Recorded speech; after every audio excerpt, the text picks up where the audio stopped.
दोस्तों आप देख रहे हैं अर्धवार्षिक परीक्षा का प्रश्न पत्र राजनीति विज्ञान का। यहाँ पे देखिए इस तरह का प्रश्न आया हुआ है। तो यहाँ पर जो प्रश्न पूछा गया है, क्यूबा मिसाइल संकट किस वर्ष उत्पन्न हुआ था? तो ये उत्पन्न हुआ था 1962 में। बर्लिन की दीवार कब खड़ी की गई थी? तो ये 1961 में खड़ी करी गई थी।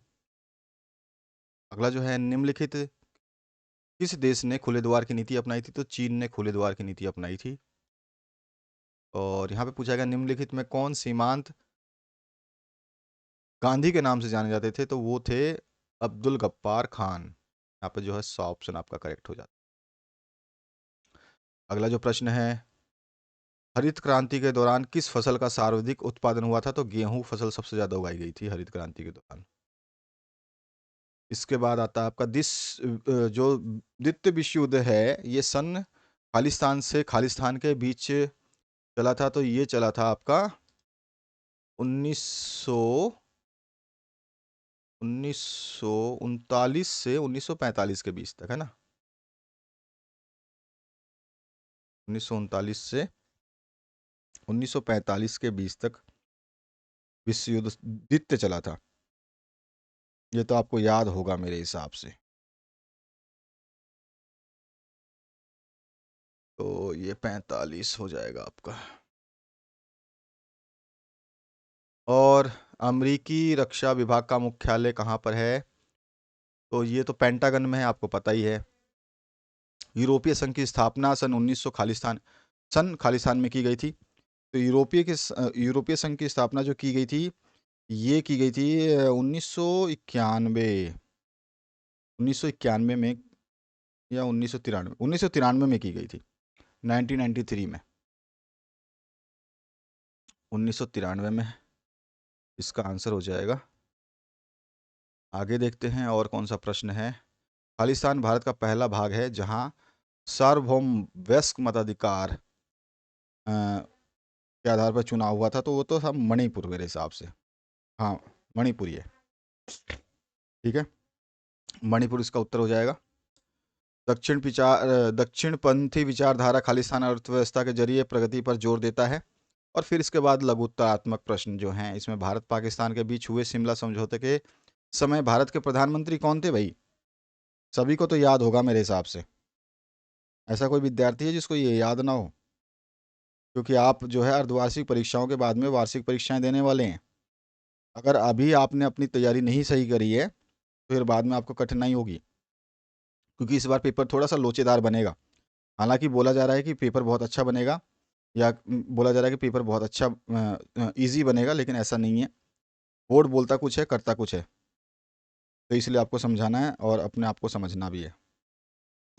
तो ये जो समझौता हुआ था भारत पाकिस्तान के बीच, शिमला समझौता, तो उस समय इंदिरा गांधी जो है इसकी प्रधानमंत्री थी। और उस समय पाकिस्तान के प्रधानमंत्री थे जुल्फ़िकार अली भुट्टो। ठीक है, इन दोनों के बीच में ये हस्ताक्षर हुआ था। साफ्टा का जो पूरा नाम है वो क्या हो जाएगा, ये आपको बताना है। तो साफ्टा का पूरा नाम क्या हो जाएगा? South Asian free trade area. South Asian free trade area.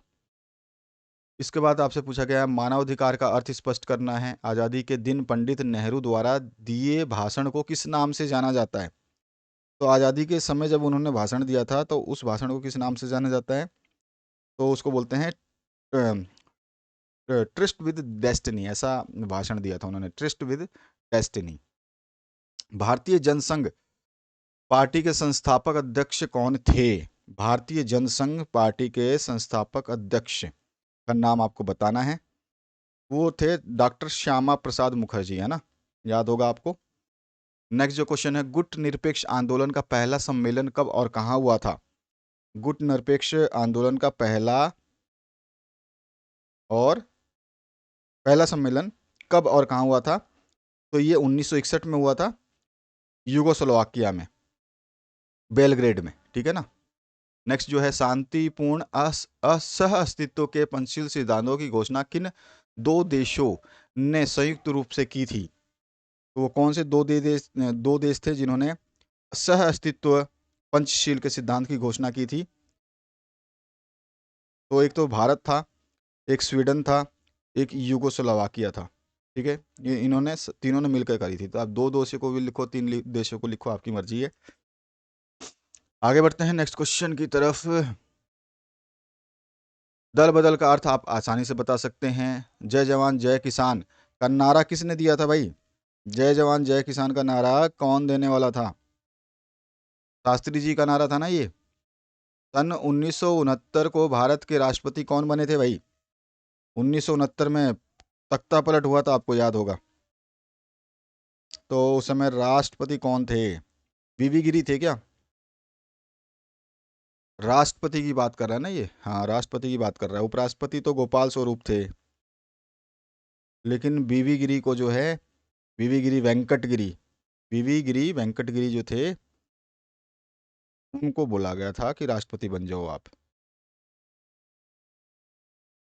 और इसके बाद जो आपसे पूछा गया, भारत के प्रमुख, दो प्रमुख गठबंधों के नाम लिखने हैं। भारत के दो प्रमुख गठबंध कौन कौन से थे?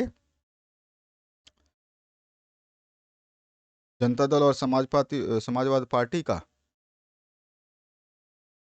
और राष्ट्रीय जनता दल भी तो थी इसमें। नियोजन का अर्थ आप जानते हो, प्लानिंग क्या होती है। प्लानिंग को हम नियोजन कहते हैं। नियोजन का अर्थ आपको बताना है। नियोजन का सीधा सीधा अर्थ क्या हो जाता है? वर्तमान परिस्थिति को ध्यान करके हम जो लक्ष्य प्राप्ति के लिए अपने भविष्य की रूपरेखा तैयार करते हैं, उसी को जो है हम क्या कहते हैं? नियोजन कहते हैं, प्लानिंग कहते हैं। शॉक थेरेपी से आप क्या समझते हैं? सारे क्वेश्चंस कराए हुए हैं यार। ऑपरेशन डेजर्ट स्टॉर्म पर टिप्पणी लिखनी है। आसियान की स्थापना के प्रमुख उद्देश्य श्रीलंका के जातीय संघर्ष और लोकतंत्र को समझाना है। वैश्विक ताप वृद्धि, ग्लोबल वार्मिंग को समझाना है। वैश्वीकरण क्या है ये बताना है। राज्य पुनर्गठन आयोग पर संक्षिप्त टिप्पणी लिखनी है। कब हुआ था ये भी बताना होगा आपको, क्योंकि ये सारे क्वेश्चंस करवा चुका हूँ मैं। दोबारा आपको मॉडल पेपर देने वाला हूँ, उसको देख लेना, बढ़िया तरीके से पढ़ लेना, तैयार कर लेना अपने आप को। चिंता करने की आवश्यकता नहीं होगी आपको। विकास की राजनीति में कृषि बनाम उद्योग के विवाद को जो है समझाना है थोड़ा सा। राजनीति में गठबंधन से आप क्या समझते हैं? आप सभी जानते हैं।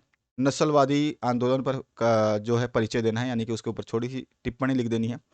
दलित पैंथर्स क्या था ये आपको बताना है। अलगाववादी आंदोलन से आप क्या समझते हैं? फिर दीर्घ उत्तरीय जो प्रश्न है उसमें पूछा है, सोवियत प्रणाली क्या थी? सोवियत संघ के विघटन के क्या कारण थे?